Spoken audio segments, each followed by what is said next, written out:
Today I'm going to be doing a unboxing and review of the Luminpad Enhanced Controller for the Nintendo Switch. So let's get right into it.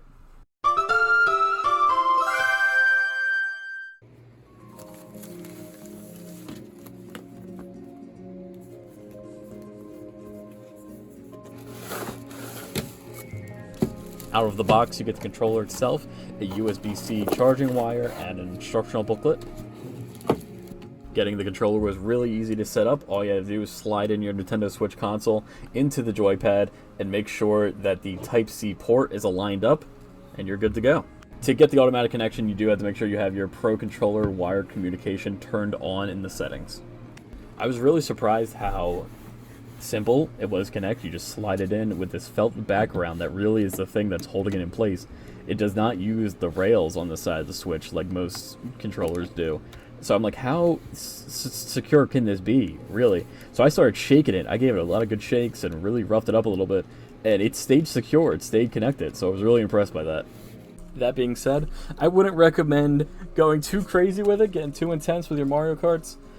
If you push down on the sides, you can kind of see it, that it pops a little bit. You can, if you, with enough pressure, you really could push all the way out and then get stuck. I don't want to do that, but you could see how that could happen right here. Yeah.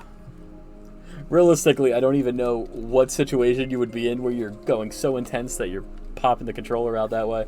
But if you have children who are a little more aggressive with their controllers and toys, I would definitely bring that up to them and consider that when getting this.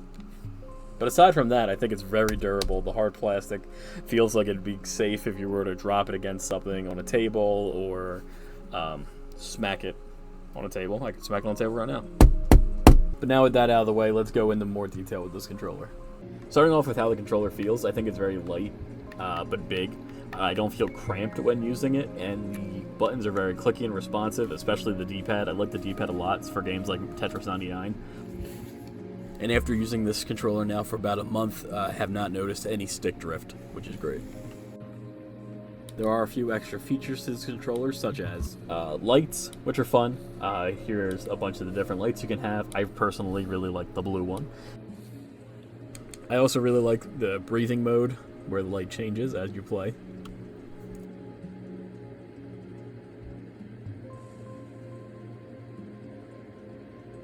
Then you have the turbo mode, which can be used in a few games, such as Pokemon, to help grind money.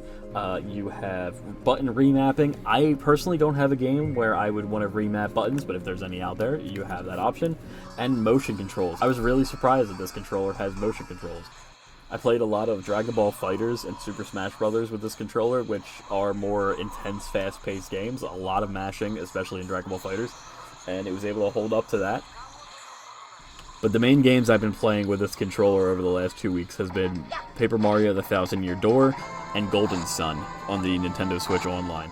Overall, I've had a really good time with this controller, and it has become my go-to way, and probably the best way I would recommend playing portably with your Nintendo Switch. Thanks for watching. If you enjoyed and want to get one of these controllers for yourself, be sure to check out the top link in the description and use code WillyH in checkout for 15% off your order. Holidays are coming up, and if the holidays aren't coming up, the holidays will be back, so there's never a bad time.